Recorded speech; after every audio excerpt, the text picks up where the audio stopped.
বইমেলায় আসলে সবাই ভালো থাকে এবং আমাদের সাথে আরো একজন আছেন শোয়েব আল হাসান, বকুল বাহা। কেমন আছেন? আলহামদুলিল্লাহ, অনেক ভালো আছি। আমি আসলে বকুল বাহা বইটি দেখছিলাম এবং আমাদের সাথে সেই বইয়ের লেখকও আছেন সোয়েব আল হাসান। আচ্ছা, আমি আপনার আসলে বইয়ের এই শেষের প্রচ্ছদটাই দেখছিলাম।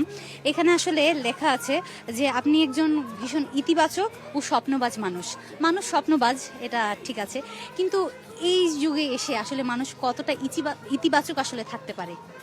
আমার কাছে মনে হয় এটা ডিপেন্ড করে একজন মানুষের মানবিকতার উপর। যে আপনি যদি আমি বলতে চাই, যে কোনো একটা বিষয়ই আছে, যেমন এবারের বইমেলা হচ্ছে, সবাই বলছে খুবই নেতিবাচক বইমেলা জমছে না, কিন্তু তারপরেও আপনি যদি দেখেন অনেক মানুষ আছে যারা প্রকৃতপক্ষে বইয়ের মানুষ, তারা কিন্তু কোনো না কোনোভাবে somehow they will find the books.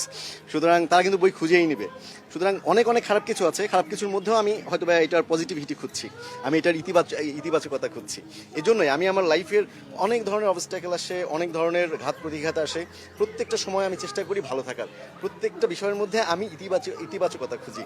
হয়তো বা অনেক বেশি নেগেটিভিটি আছে, but I focus only positivity.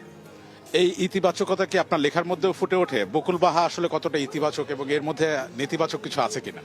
এর মধ্যে নেতিবাচকতা খুবই কম। এটা গত বছর যখন প্রকাশিত হয়েছে তারপর থেকে এখন পর্যন্ত আমি শত শত রিভিউ পেয়েছি, এবং এটা খুবই একটা মোটিভেশনাল একটা বই। বইয়ের যে মেইন চরিত্র বকুল বাহা নিয়ে অনেকে আমাকে কিউরিয়াসিটি ছিল যে কেন বাহা মানে কি? বাহা মানে হচ্ছে ফুল।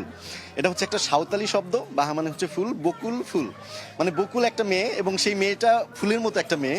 সেই মেয়েটা তার যে পার্সপেক্টিভে সে বড় হয়, একটা খুবই প্রত্যন্ত একটা জায়গা, সেই জায়গা থেকে সে যখন উঠে আসে, তার যে সিচুয়েশন, তার যে সমাজ ব্যবস্থা, বিভিন্ন ধরনের অবস্ট্যাকেলগুলোকে সে বিভিন্ন ওয়েতেই মিটিগেট করে নিজের মতো করে। সো সেইখান থেকে ধাপে ধাপে একটা পর্যায়ে থাকে না, অনেক সময় আমরা একটা কথা বলি শেকড় থেকে শিখরে যাওয়া। সো বকুলের ব্যাপারটা ছিল এরকম, যে একটা মেয়ে কিভাবে শেকড় থেকে শিখরে পৌঁছাতে পারে। সুতরাং এই বইটা যারা পড়েছে, মানে আমার মনে হয় তারা এটা বলেছে যে এইরকম ধরনের বই হয়তো আমি আবার পড়তে চাই।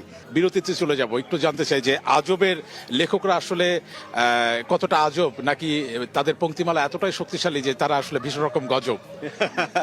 খুবই সুন্দর বলেছেন নীল ভাই। না, আসলে আজবের যে সমস্ত মানুষগুলো রয়েছে, আমি অনেকগুলো প্রকাশনী থেকে আমার বই বের হয়েছে, এখানেও 3টা বই রয়েছে। তো আমি যেটা বলবো যে আজবের যারা রাইটার সার্কেল যারা আছে, দে আর সো মাচ কোঅপারেটিভ, এবং এখানে ভাই ব্রাদার সার্কেল আসলে। হ্যাঁ, এবং এরা আমরা যখন এখানে কাজ করি, আমার কাছে এরকম মনে হয় না যে হ্যাঁ প্রকাশক, লেখক বা আমাদের যে পাঠক সবকিছু মিলে একটা পরিবারের মতো একটা সুন্দর একটা গণ্ডি তৈরি হয়েছে, এবং সব ক্রিয়েটিভ মানুষজনের বাস এখানে। মানে বলতে পারি যে আজবে আসলে ভালোবাসার গজব নাজিল হয়েছে। এবং এই ইতিবাচক মনোভাব নিয়ে যাদের দুজনের সাথে আমরা কথা বললাম, দুজনের ভিতরে কিন্তু ইতিবাচক মনোভাব, এবং এই ইতিবাচক মনোভাব নিয়ে আমরা এই মুহূর্তে ছোট্ট একটি বিরতিতে যাচ্ছি, ফিরছি বিরতির পর।